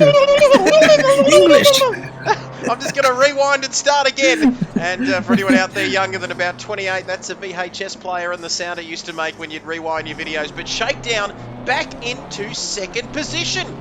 Very impressive for this squad with 40 minutes to go. We know there's a long way to go, but they are doing very nicely indeed. And Mac Miller, Easy Mac as he's more affectionately known to his friends for King Racing, still trying to get onto that podium here this evening. And Shakedown Xbox, thank you Jason there for putting that in the chat, as boy, we've really got to get a handle on what's going on. I'd like to think I've got a handle on live Chuck Norris, but I think it might have broken the last 5 minutes because I'm all over the place, as we've got a question coming in to the commentary box. Do we take questions? Yep, we've spoken to our producer. We are taking questions. Who am I getting? We don't. We're the producers. But question for V is for Voodoo. Halfway through today's, thank you. Question without notice, Chuck. What is the best car for all-round reliability, speed, handling, etc.? Wilco mentioned the Beamer and the Aston. Would like the thoughts of your great self, Nigerian Prince, if you don't mind, please. Question without notice. I think I would lean more towards the Aston, if I'm being honest. It's a good all-round, stable, platformed car. It's, it can abuse the curbs. It's very quick in a straight line. It's a good all-round car to kind of get up to speed in. There's lots of great setups for the Aston as well that will just make you feel like a god, and you'll learn so many things driving that car that will benefit you in a lot of other cars. Where the BMW, for instance, it'll teach you a lot of things, but it won't teach you some other key things that you need for cars. And likewise, I would say the Merc would be thrown up there, but if you just want one car to kind of pick between all of them, that would be a good one to kind of pick between. It's good all over and it's good to learn in. I think I would lean towards the Aston, personally. So there you have it. Question without notice. And you can be kind to it, you can be nasty to it, you can be thrown around and give it some abuse, and it'll still come back for more. That's one way of describing it. Bathurst, the Aston is really stable and fast. BMW stable, but can be a bit iffy on traction. And all the rest of the comment. A little bit long there in the comment section, Wilco.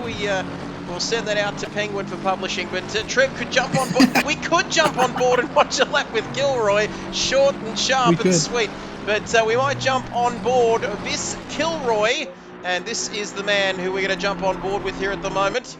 Have we got him there? oh, look at them joking about penguins and books and getting them published.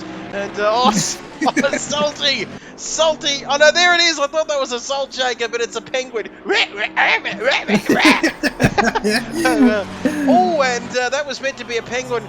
And Chuck, who are we going to look at again? I've lost the track here. Kilroy in the Aston. I believe he's P6 off memory. And Car 17. let's have a look. Let's have a look here at Kilroy.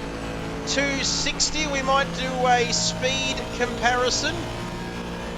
And there we have it now on your screen. What do you get up to? About 260 odd. We might stay on board with Kilroy now, who is P6 at the moment. Thank you, Chuck, says Beaky. Thank you, Chuck Norris, says Beaky. Thank you, Wilco. And you can see there, get your comments coming in, ladies and gentlemen. And we are loving every second of this. And how about this, a lap on board with the Aston here. This will give you a good idea, Beaky, of what you can expect performance-wise from this car. And we might just shut my big mouth and just try and get some of the natural sound, Chuck Norris, coming from this beautiful Aston on top of the mountain. Yeah, I couldn't agree more. This Aston, it just purrs. It sounds so good. So we'll leave it to Kilroy, and he can take us for a lap over the top of the mountain.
Did I send it or didn't send it? Yeah, you. Oh, send it! Oh, stuff, guys. Oh, thank you.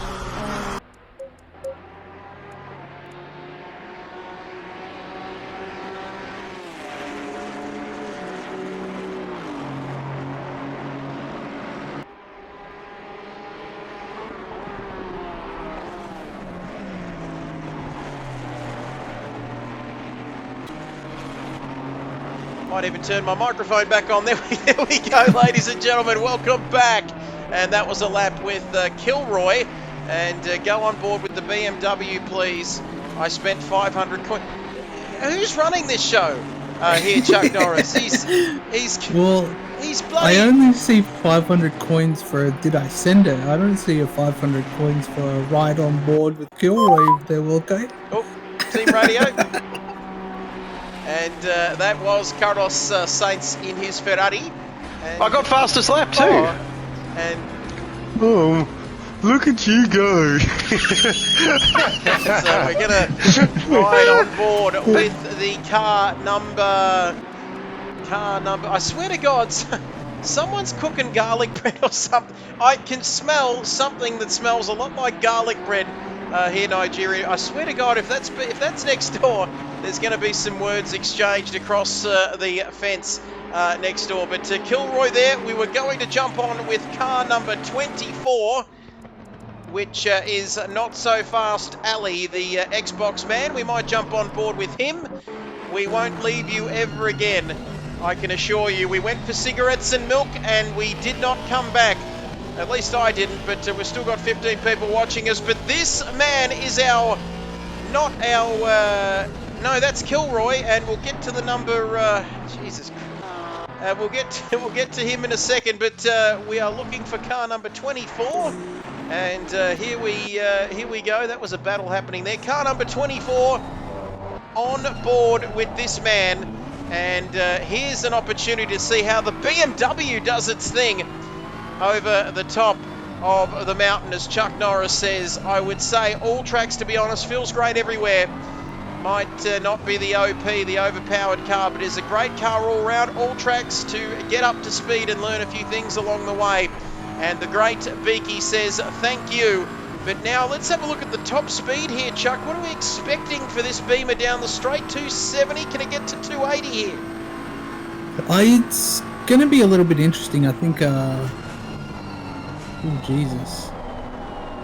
Even that bump on the wall coming out of Forest Elbow didn't really hurt it all too much. Maybe hurt it a few K an hour, but that is pretty quick there, Trev. But I just want to kind of draw everyone's eyes down because the overlay's kind of away from hiding it away, but they're running no TC, which is interesting to say the least. And you can see their top speeds coming in. It's interesting, isn't it, Chuck, opting for no TC, which means that it is turned off. Traction control, of course, is the let's describe it to our sort of limits the rear wheel spin, limits the power to the rear wheels. Chuck, is that a rough approximation of it? But you can see there 284 in the Beamer, 283 in the Aston. No, that's an Xbox glitch. He is running TC and his brake bias will be normal, 9%, not 9% I should say. So it's glitching out here, Chuck, the difference between Xbox and PS5. As 278 for the McLaren, so they are taking a little bit of a hit down that main straight.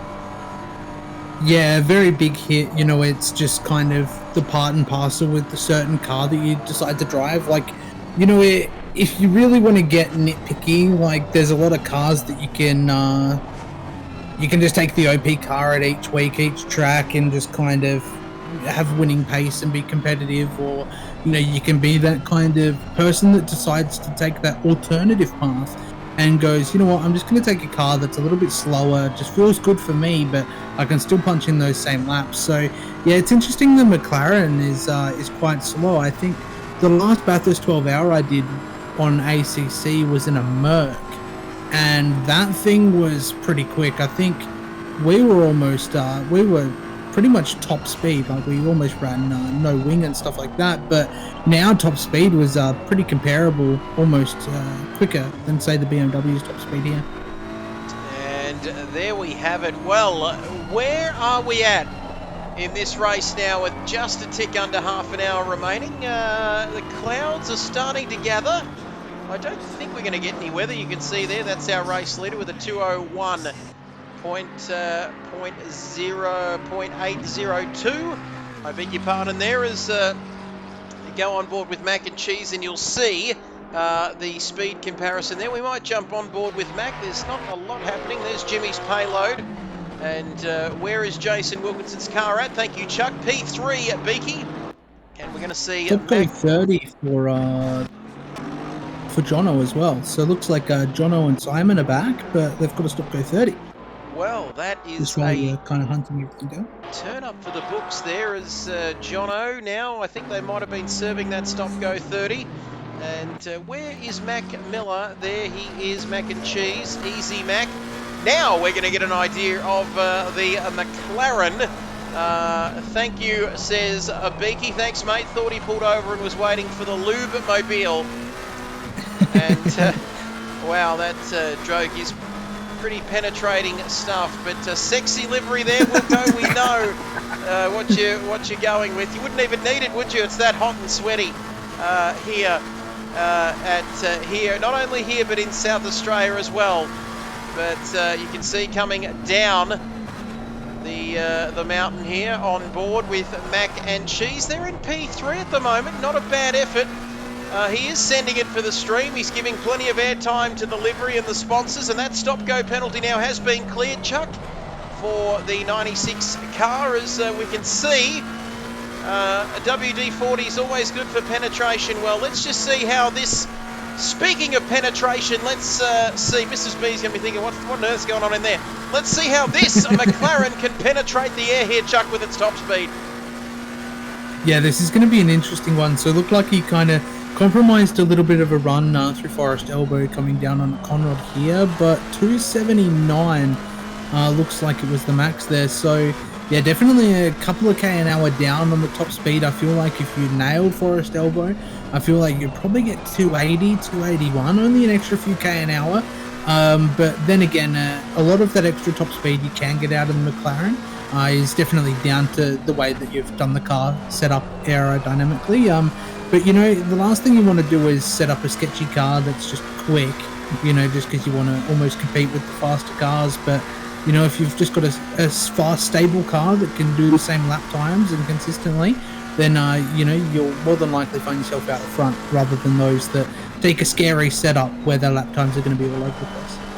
And he is absolutely flying, and he has just gone through the start finish there. You can see a 2:02.3, and for their fastest lap for Kings Racing. And Wilco, get quicker, LOL, the great man. We've pinned his message, Matt Simmons. No kidding about it, no jokes there. He is flying at the moment, isn't he, this man, Mac and Cheese? And he's only, 6 seconds or so off P2, so anything is on the table. Here at the moment, the cutlery's been set, the knives and forks are out. Might even be the same thing, Chuck Norris, but he is well and truly flying here at the moment. Yeah, he's doing really, really good. I don't know if anybody else is out there, but when I watch drivers, you know, when I especially know how to drive around a circuit, I'll kind of just tune my eyes to the inputs down the bottom of the screen. Obviously, you can see like a circle with a slider kind of going on, which you can see their steering angle and stuff like that. But you know, just being able to watch their braking and throttle inputs and stuff like that is always a good big one. You know, sometimes people can learn a thing or two out of it. Maybe you can sit back and go, you know, they're gaining a little bit more time because they're doing this, or you know, they're losing time because of doing this. But you know, it's just one of them hit and miss things that, you know, you've really got to sit there and know the track, know the lap to be able to kind of understand what they're doing with the inputs. Well, here's an interesting battle. Stone Tower for Project 1 is battling for P9 with JJ Norms for S2 T1's T800. Oh, and a bit of a nudge on the wall there, a little bit argy-bargy. And I'm timing my practice to be peaking by next Friday, says Jason Wilkinson. Wow, I didn't even have the chat overlay on.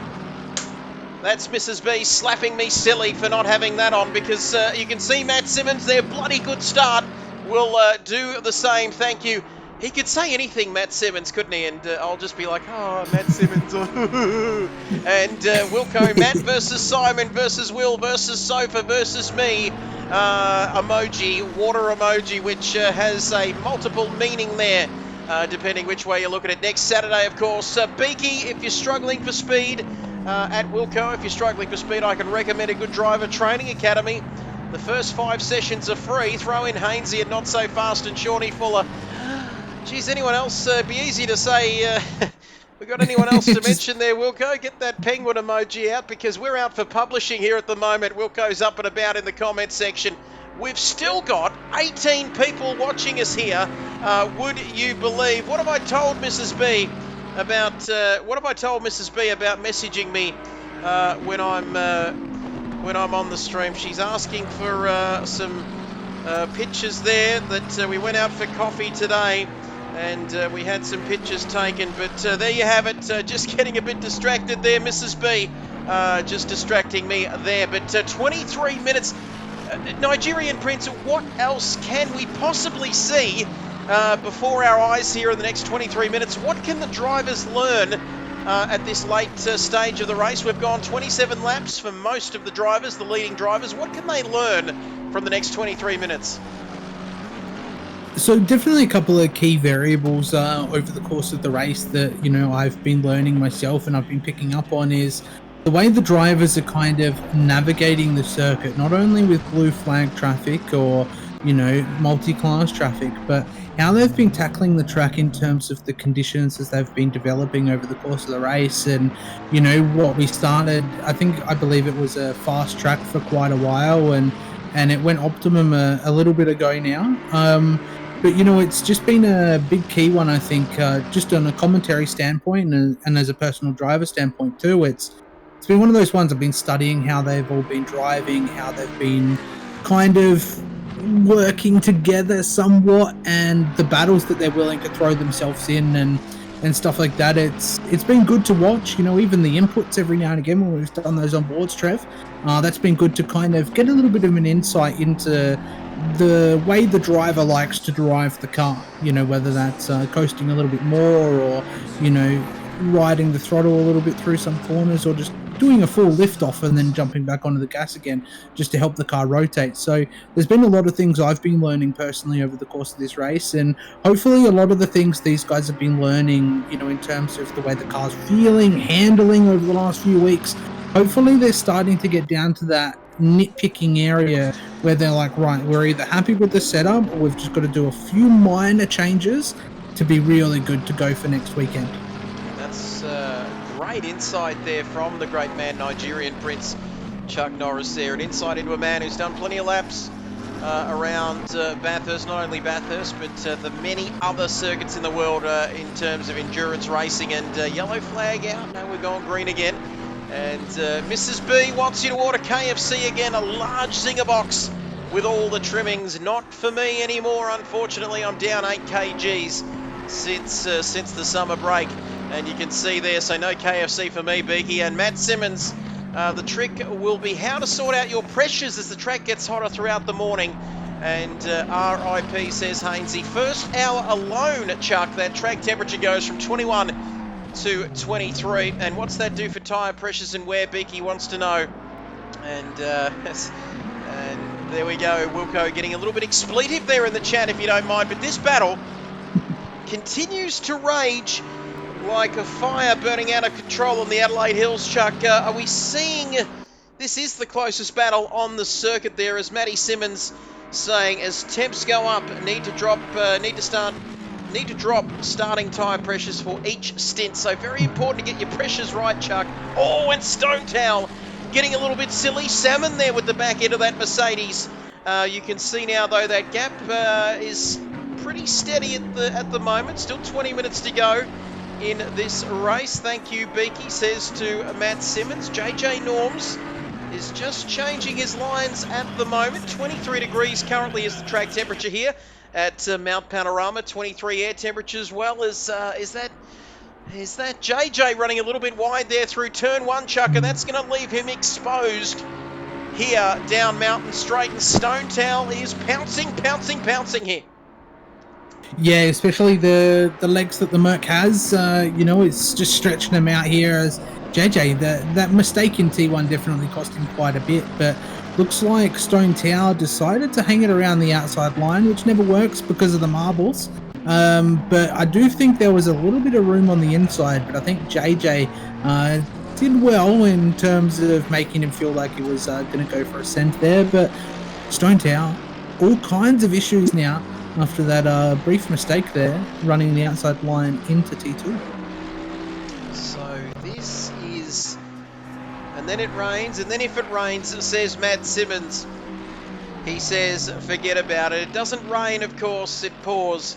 But let me tell you, if Matt Simmons doesn't want it to rain, it's a bit like you, Chuck Norris, if he decides what the weather does. But Stone Towel now is a bit further back now, a bit of a mistake there. That's going to give JJ Norms a bit of breathing space there. You can see there, less than 20 minutes remaining in this race. Let's recap.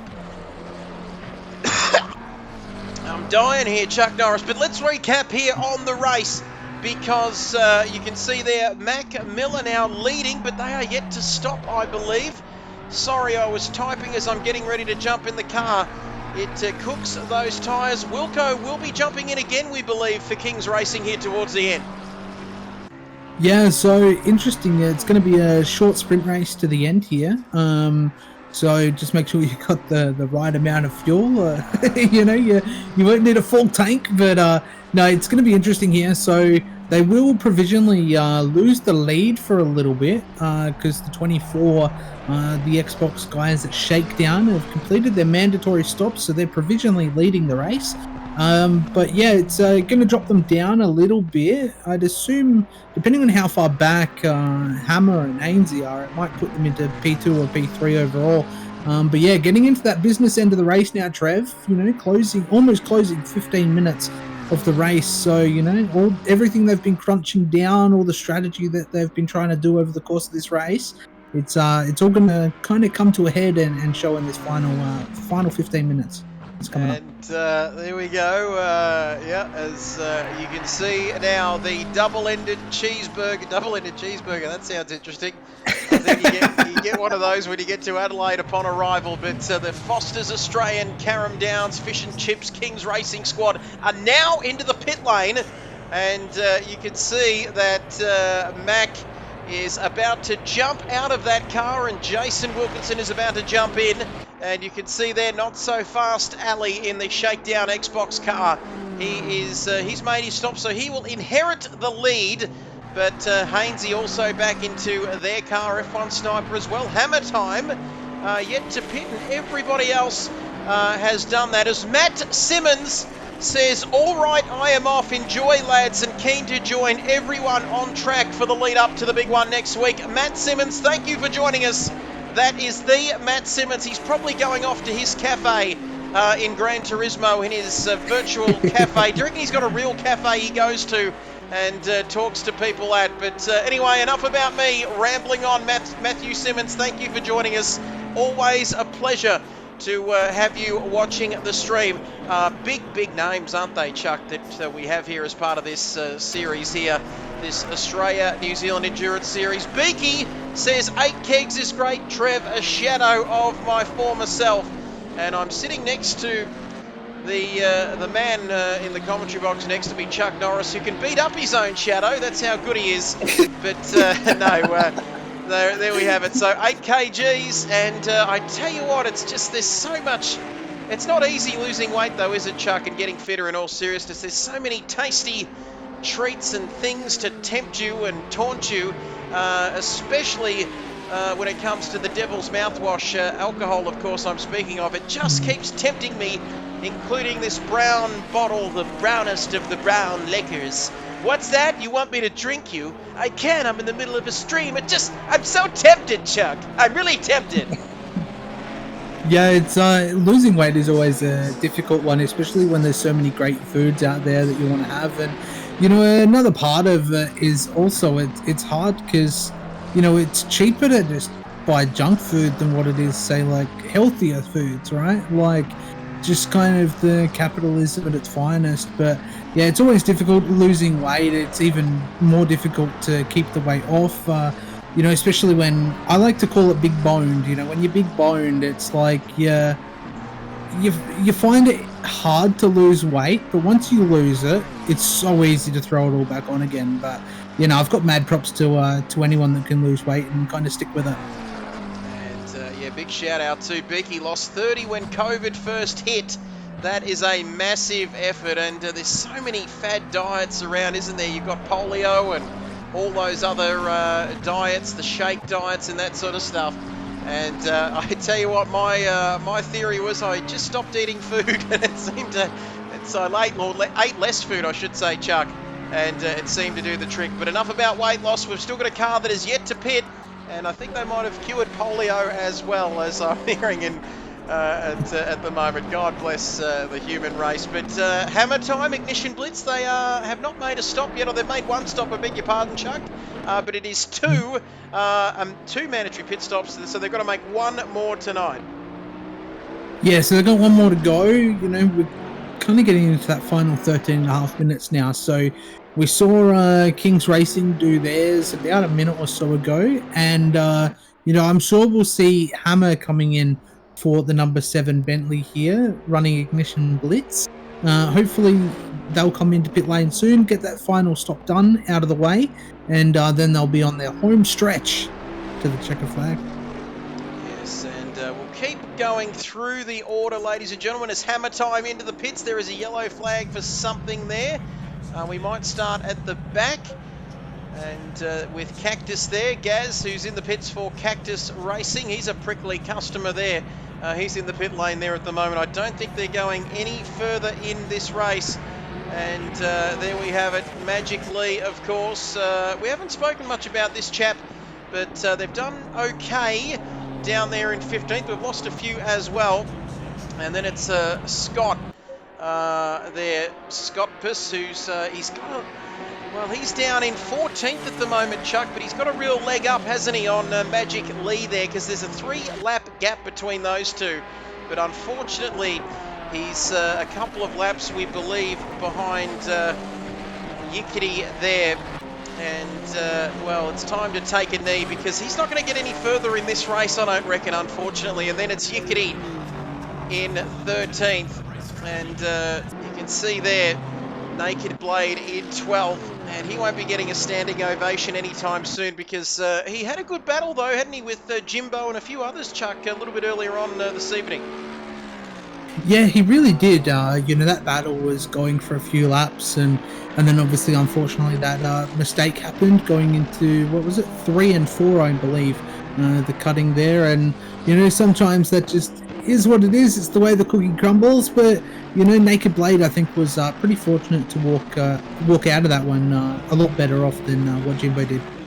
Yeah, and you can see there on your screen, Naked Blade going through, classy looking livery in that Alpine, and good to see Burra is enjoying the stream there.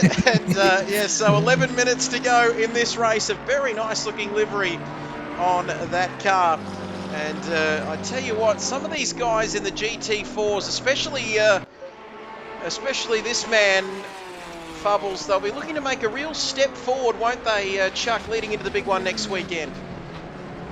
Yeah, so there's going to be a lot of preparation, and, you know, I'm sure there's a couple of drivers that are sitting back and going, you know, we're happy with the car, you know, we'll just kind of run what we've brung and kind of just keep sending it and just keep working on our laps. And there might be other people out there, you know, that are sitting back going, we need to fix this. You know, like, you can be on the two opposite ends of the scale there, but no, they're giving it a good crack. I don't know if they ran last week or not, or whether they're a new entry, Trev, but either way, they're doing quite well in the KTM there for the GT4s. Yes, and the KTM, not an easy car to handle. We've seen the chase here this evening. It's really been his Achilles heel, it must be said, here this evening. But you can see there that he's continuing on. We'll keep going. Naked Blade, we've seen him. Distinct Andrew, have you seen his form tonight? Leading the GT4 runners, I believe, here this evening. Yes, he's a pretty handy peddler, and he's done it once again, hasn't he, here tonight, albeit in the GT4. Yeah, couldn't agree more on that. You know, he's kind of almost had a flawless race almost from the get-go. He's kind of kept himself out of trouble, gained a few positions, and, you know, I could be wrong. I think he qualified P1 for GT4s and then kind of dropped back to P2 a little bit through the race, and then managed to kind of get it all back again. But yeah, he's having a good time by the looks of things, fully sending it, you know, getting 2 wheels launched off the curbing and all that kind of good stuff. So yeah, it looks like Andrew's having a good fun time out here. See there, he's with Sparky there, or Sparky's coming up behind him, but Stone Towel now as we get inside the top 10. Great effort, by the way, if they can win this race, to come into an almost an all PlayStation field and get the job done. As there's a yellow flag there for something, I'm not sure who that was. Sideways Polka coming up behind Naked Blade. I'm not sure who that was, Chuck. Blue flag going through Skyline 87, I think. 87, we'll have a look, I think. P14. Looks like they're moving. But it looked like it was Fubbles. He had a bit of a mistake going down Skyline, so yellow flag. Unsure what actually kind of happened. Looks like a bit of damage to the car, but yeah, it's an interesting one. We'll know if it's too much. He'll come into pit lane and try and get it repaired and finish the race. If not, he'll continue on in merry way for the next 8.5 minutes. Yes, and geez, it's going to be very difficult for him. You can see Yickety's behind him there as well, and it's going to be An interesting one there for him, but still a good effort there. Like we said, 80 minutes this race. I think he's been in that car on his own, has he, Chuck, or has he had anybody else to jump out and give him a bit of a chop out in there? I think, or I think he's been in there by himself. I don't think I've seen another name in the car for the 87, but if you click on timetables, we should be able to see if there was anybody else registered to the car, or whether he's just kind of out here doing a bit of a solo run. I'd assume he'd have teammates, providing he's entered into the 8 hour. Let's have a look at that. He's down there in P4. He does have teammates. Yep. He's got lots of teammates in there. That's small. The text, I can barely read it. But he does have teammates. And well, his teammates should really get a standing ovation, I reckon, because we haven't seen a lot of them. This man's pretty much had to hold his own here, hasn't he, tonight, Chuck, in this race? Yeah, exactly. You know, it's always a tough one, you know, whether they were just not available to kind of do a bit of driver squad practice or not tonight.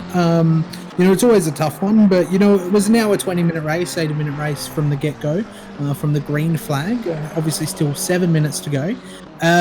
So, yeah, it's not a tricky distance to do by yourself, but it definitely is a lot of work to do. Yes, and you can see there. We'll get back to our race leader now as he's coming up to Distinct Andrew, but still 15 people watching. We've been on the airwaves, Chuck, for 2 hours. Just when you thought it was safe, we cannot escape the fact that the Bathurst 8-hour race is coming up tomorrow. Not tomorrow, is it? It's Friday tomorrow. What the hell am I talking about? But it's coming up on March. It's on the top of the screen, Kid Byers, you idiot. And you can see there that we will not be, we will certainly be looking forward to that, ladies and gentlemen, boys and girls right around the world. But we are ticking down like a time bomb, a ticking time bomb here, Chuck, because we're watching our race leader at the moment. And we've almost lost the plot here. Imagine how we're going to go over the course of 8 hours if things get quiet. And there's going to be a little man in our head that's controlling the drum kit. And he's going to be playing all sorts of tunes.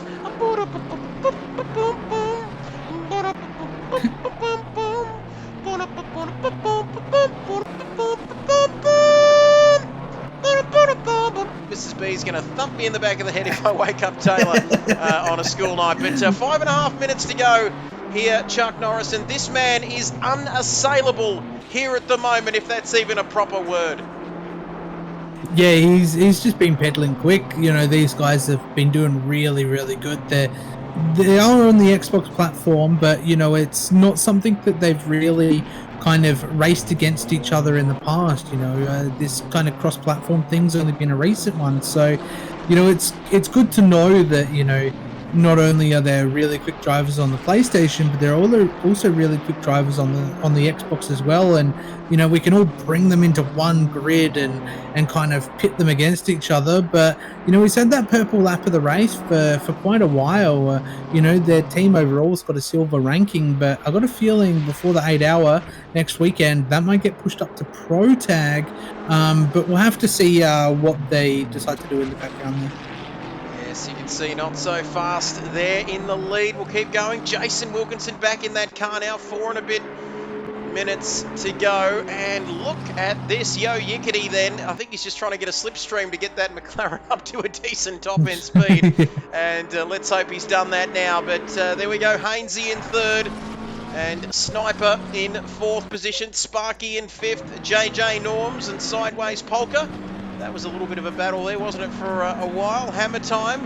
And Jimmy Payload now back in that car to unload some of his fertiliser here around Bathurst with 4 minutes left, Chuck. Yeah, so it looks like he's kind of completing his last mandatory pit stop. Either that he had a bit of a mistake and had to come in and fix damage, but I'd assume it's the first one. And yeah, he's back out to drive home the final 4 minutes here, Trev. He certainly is. Good night, gents. Good luck, everybody. Good luck to you, Beaky. It's seemed like a very long night, mate, but we appreciate you joining us for a large part of it, mate. Don't forget to tune in to this channel Sunday night, Beaky, if you're around from 8 p.m. Eastern. We've got some GT7 action and we'll have some other stuff next week. Qualifying next week, of course, on Saturday, I believe. Is it Saturday? I think it is. No, qualifying Friday. is Friday and the race is on Saturday, I think. Thank you. Good night. In case I don't see ya, good morning, good afternoon, or good night. That's really bad, really bad impression there of what was that movie? You know, the one where he's in the simulation. How scary was that when you look back now? The Truman Show. That's right. As Jimmy Payload really unloading there on top of the mountain. Distinct Andrew still going strong. Alpine, Naked Blade, and there is Yo Yickety. Scott in that car, Fubbles in that car, I should say, Chuck Norris, and he's really been stood up, hasn't he, Chuck, by his teammates here tonight. They haven't really given him much in the way of time out of that car, but still he's doing a fantastic job there. Magic Ali, Bruce Lee, who's 4 laps down, but they're still circulating Chuck Norris. And if you can circulate the oil and keep the car running and bring the car home, that's much better than not being able to bring the car home. Yeah, that's the big essence of endurance racing in a nutshell is, you know, where, you know, obviously it's great to kind of take a win or even a podium or, you know, get a result that you're happy with. But, you know, sometimes you just have to be happy with just making it to the checkered flag. And especially a track as notorious as Mount Panorama is, you know, just making it to the checkered flag is a good accomplishment no matter where you finish or no matter where you started. Just seeing that checkered flag is a good feeling. Have it.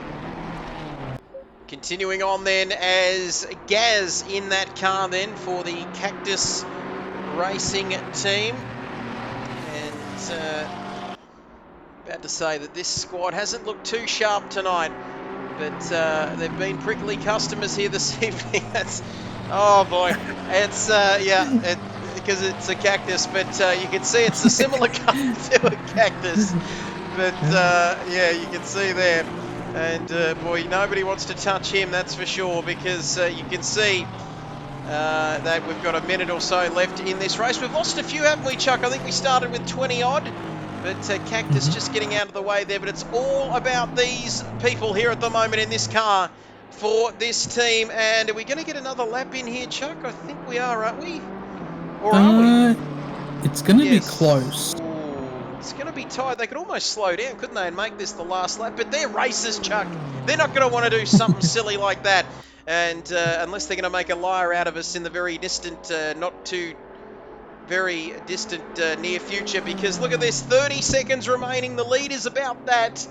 So they might go round for one more tour, but you never know what could happen here. I think we're going to get another lap in though, Chuck, aren't we? Yeah, I think we're going to squeeze it in by about 5 seconds, 10 seconds or so. So, you know, if they want to slow down, just put the anchors on, park it at the checkered flag. They've still got plenty of time. But no, it looks like they're going to be going one more lap. So, Trev, looks like we're on the final lap now. Now, we are officially on the final lap of this 80-minute race. And there's not much you can squeeze in to a minute or so, but this man's managed to squeeze in another lap, and we've got a battle brewing there, like a witch's brew, as Wilco comes across the line. Hainsey coming down Conrod Straight, Sniper there, doing what he does best. Sparky down there as well, JJ in 6th, Sideways Polka. Here's a bit of a train forming, because I think we've got hammer time, have we? Less than a second behind Sideways Polka here at the moment. So this is a battle that we can keep an eye on here on the final lap. We'll get back to our race leader, of course, but here's an interesting one, Chuck. On the last lap, keeping it interesting here. Not going to get through there, Sunshine, but hammer time. He's going to need some hammer time here on the last tour. Yeah, exactly. If he really wants to get past Sideways Polka, which the Bentley's got the legs over the McLaren, it's just about making sure that you get your exit right and prioritise the run on the straights, and you'll be able to get them by the next corner. These guys, though, should have one more lap, I believe, and they'll be coming through. I think we've got P1 coming through Forest Elbow now, making their way onto Conrod. So in, I'd say, about 30 seconds or so, we're going to be crowning the winner to the BMW 24, the Shakedown Xbox guys, Trev. Can hammer time. He's in the Ignition Blitz car. In the, let's have a look. Can he nail down Sideways Polka here? And if he can get this done, he's really going to hit the nail on the head, isn't he? Because It's going to be a great battle right to the end. I think we've got our race leader. We're going to go back to our race leader, Chuck, I think, and then we'll get back to that battle. And you can see there across the finish line comes the Xbox man. In a field of PS5 players, this man has dominated here on the mountain this evening. He takes the win here tonight. Not so fast, Ali, for Shakedown Xbox. Magic Lee has a time penalty for something or other down there. It's 130. I thought it said 30 seconds, but it's 130. As Wilco comes across the line to finish second, he's got 130 seconds onto his time as well. What's all this about? And Jimmy Payload is giving off his load for 100 seconds as well, Chuck. So, because I think there was driver stop requirements and time limit requirements, I think because it was only an 80-minute race and some people were doing this solo, some people had teammates to run it with, but not all of them. I think because people didn't complete the mandatory requirement, so to speak, they get slapped the 130-second penalty at the end. So We might see a few more of them. Interesting. We're seeing a few more of them now. As let's get back to see whether Hammer can put the final nail in the coffin of Sideways Bolger, because it's the Hammer, as you can see. Not sure what as Magically says, not sure what the penalty is for, and that's very harsh on Magic Lee. And I'm sure that if he could get back to his homeland, he would do that. But he might not be Chinese, but there's a very good chance he is, because there's a few of them in the world. But can't believe I pit too many times FFS for Hainsey. So a few drivers not too happy at the end of this one, Chuck. But you can see them doing their thing at the moment. A few back in the pits, a few acting silly and crazy out on track. We might go to our race winner for some donuts here, Chuck Norris. Yeah, I do love me some donuts. I hope they serve them up for, the Krispy Kreme ones, they're always good. But just to clarify for those people about the penalty sides of things, I wouldn't worry too much about the penalty. I think it's more based on the fact that you have got team members listed on the car and they didn't drive, or you've gone over the driving time that you've been allocated. But it's a very simple thing. I wouldn't worry too much about it. As Wilco confirms, the penalty is because not all drivers did a stint. So that clarifies that one there, Trev. Well, I do not need any more clarification than that. Thank you, Wilco. Thank you, Magically, who says he is not Chinese, but he's South African Indian descent. So that is interesting there as well. And that is great for you to clarify that. And there, Wilco also clarifying that it is because not all drivers did a stint. But there is our race winner.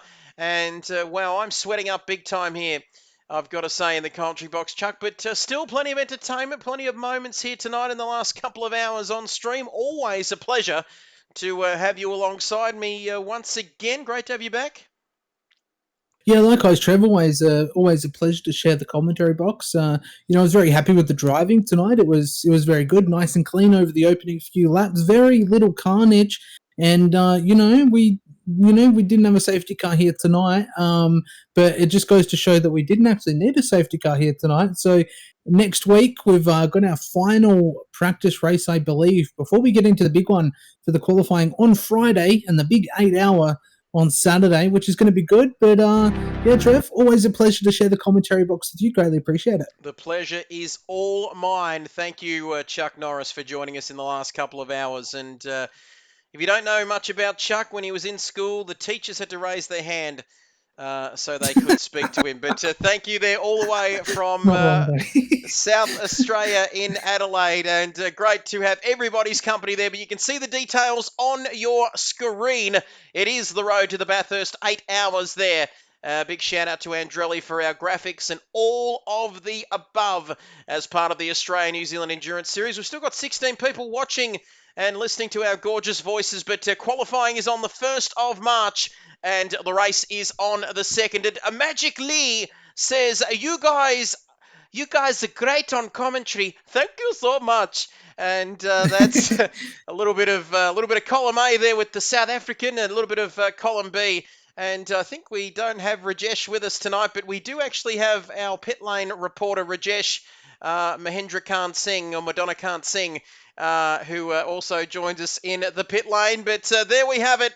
That is it, ladies and gentlemen. Great to have everybody joining us. Hainsey, Magic Lee, Jason Beakey down there in Coringal, in Frankston, in Victoria, and everybody else here this evening. It's been an absolute pleasure. Stick around Sunday night, 8 p.m. Eastern. We've got some GT7 for Race on Oz as well. But that's all we've got time for, ladies and gentlemen. Be kind to one another.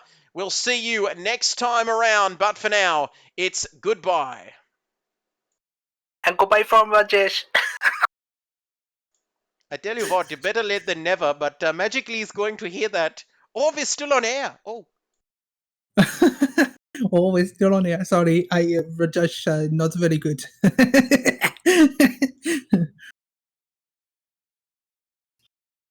Sorry. And we'll see you next time around, ladies and gentlemen. But for now, it's goodbye.